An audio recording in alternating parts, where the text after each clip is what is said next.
الفنانة الله يرحمها رجاء حسين اتولدت في 7/11/1937، وتوفت الله يرحمها في 9/8/2022.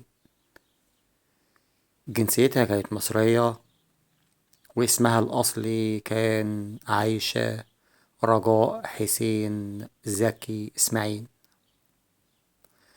اتولدت في مصر، وسيرتها الذاتية كانت ممثلة مصرية اتولدت في محافظة القليوبية لأب مصري وأم أصولها تركية.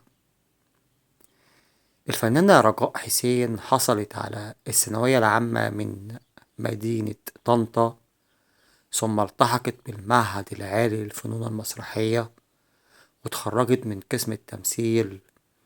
وعايز أقول لكم الفنانة رجاء حسين جسدت أدوار تمثيلية ببراعة ودقة عالية جدا جدا جدا، وكانت أدوارها في كلها اللي عملتها كانت علامة من علامات الفن التلقائي، وكانت واحدة من أفضل فنانات مصر.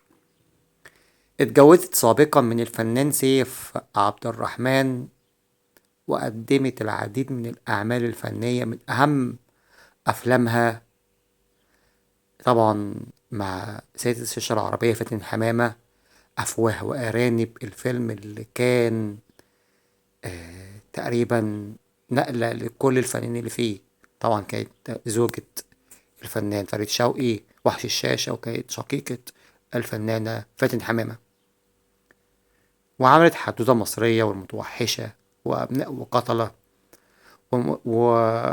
ودي أفلام بسيطة من اللي عملتها، ومن المسلسلات اللي شاركت فيها الشهد والدموع ورحلة السيد أبو العلا البشري، وطبعا المال والبنون اللي كان دورها فيه جميل، وزيزينيا وغيرها وغيرها وغيرها من المسرحيات بداية ونهاية، وعازب وعائلة سعيدة.